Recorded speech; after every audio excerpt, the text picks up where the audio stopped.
Hello everybody, this is Adrian with Ascension Soul Coach. And so this week I know you've heard a whole lot of things about Meghan Markle and Prince Harry. Some of the Freedom Act information has been released on her little excursion with the public school in New York. And they're telling all the business on what happened with that publicity stunt she did with the children to promote her book, The Bench. So you know this is what Meghan does. Meghan thinks she's a PR guru. She thinks she knows how to make this thing work. But you know, what we've seen over the past couple of months is that their popularity has really slidden. It's very much low on the low side, not only in England, but over here in America. They're going nowhere fast, y'all. They're going nowhere fast. They have pretty much broken all the ties with people who could possibly help them. I know Oprah, she still have ties with Oprah, but what is she getting out of it, right? Maybe she's being introduced to these people, but Oprah is not 100% in her corner.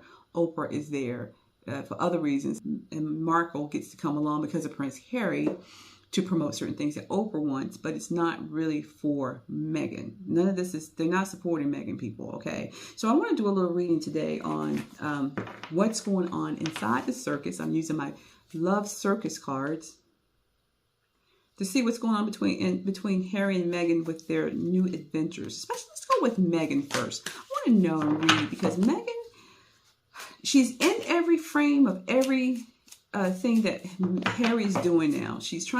Her and her team are trying to get her back in circulation as someone that, the news are going to always report on because she's a controversial personality. She is, and they know that, and they're trying to capitalize on that. So wherever she is, the cameras are. So you're going to capitalize on that, right? So is that going to pay off for her? Because she looks really desperate right now with going with the Kevin Costner engagement, and then trying to take the microphone from the lady because she thinks everybody want to hear something she's got to say, coming late to the Invictus Games and speaking and saying nothing that makes any sense that anybody there should want to hear because they're there for the games and not to hear about her getting milkshake for her children, right? So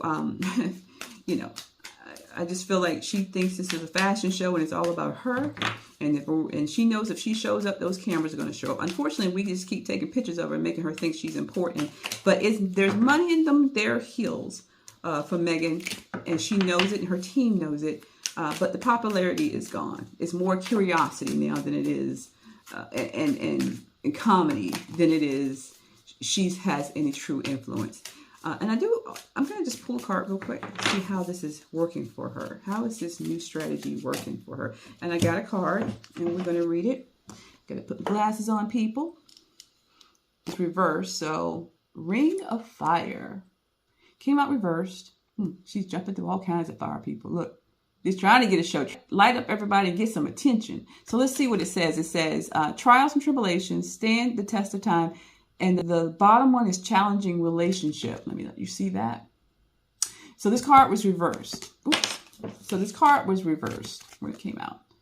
So she's having a challenging time getting the attention. So she's, how,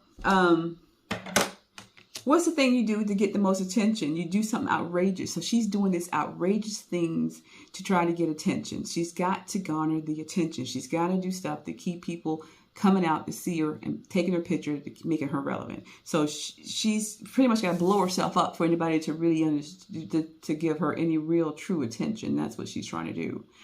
Now, let's talk about the Nigeria thing. In her podcast, she said that she found it after she took her DNA test that she was 43% Nigerian. Don't know how that is, but her dad's white, her mom's black, but she says she's 43% Nigerian. So Harry goes to the Invictus and says that his wife is probably going to be siding with the Nigerians, rooting for the Nigerians. So it's like a PR thing to me when he said that. And then she comes and she's hugging on the Nigerian kid. And guess what just happened this week? They just released the fact that Archwell has partnered with Nyanko, I believe that's what it's called, Nyanko Foundation, to hand out school supplies to the Nigerian school kids. So now why is that interesting? So, the Queen wanted them to go to Africa when they said they didn't want to live in the UK, that she thought it would be a great place for them to go to Africa. And they didn't want to go to Africa because she wanted to go to LA.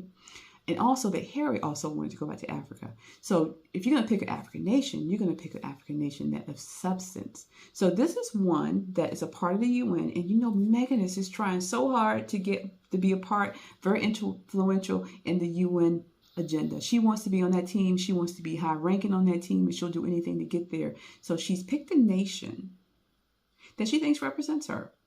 A nation that has gained its independence from the UK, just like she thinks she has when she left the royal family. Although she didn't really leave it. She has all the strings attached, but she doesn't want to be there. Okay, so there is a connection with her wanting to move up high in the ranks, and maybe somebody even in the UN told her, hey, get one of the African nations and work with them. Be a representative with them, and you'll gain more notoriety and influence and help cultivate some programs there, and that might help you gain some leverage with that. And also, because of the background of them leaving the UK, that just made her feel like this is the one. I don't believe she's 43% Nigerian people. That's what I'm trying to say. She's using it as a leverage. So how is that going to work out for Miss Meghan? So we're going to pull a card out. Let's pull out a card for Meghan. And I'm going to use my opposition tarot, the tarot oppositions. And how is this link to Nigeria really going to work for Meghan? And we're going to just pull one card out.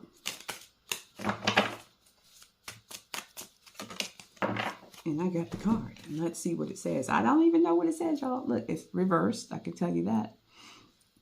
And the card is it the Tower? It's the Tower. It ain't going to work for her. Y'all, don't make no sense. You can't say she's 43% Nigerian. She can't, because she's not. Anybody with common sense would know she is not. I could see if she said she was 10%, 5%, but you are not going to be 43%. Now with your daddy being white. She just makes no sense. Again, look at this card. The Tower. Look at this card. Fire. You see that? What she's doing is going to blow up. It's all about attention. The blaze. Getting attention. And it's going to blow up in her face. It's not going to get her what she wants. Nobody trusts her. Nobody believes in her anymore. They think she's a joke. I mean, people are trying. Don't get me wrong. Her PR team is trying so hard to get her established.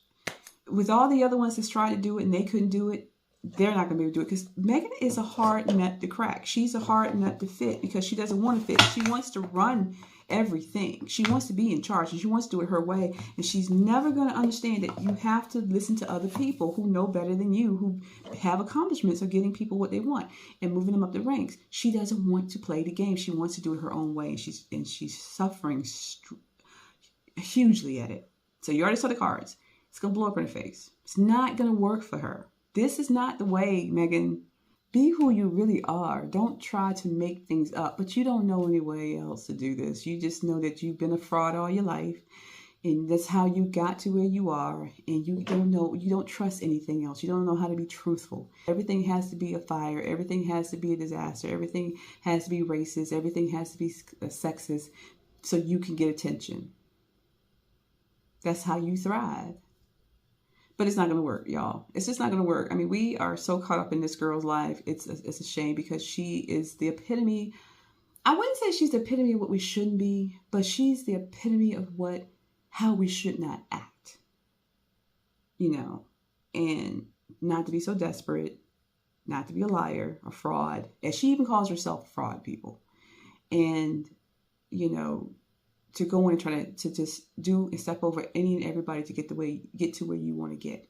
It will get you noticed, but it will ruin your reputation, and you'll end up flat on your back over time, because nobody's going to want a person like you on their team, because they can't trust you, and they never will.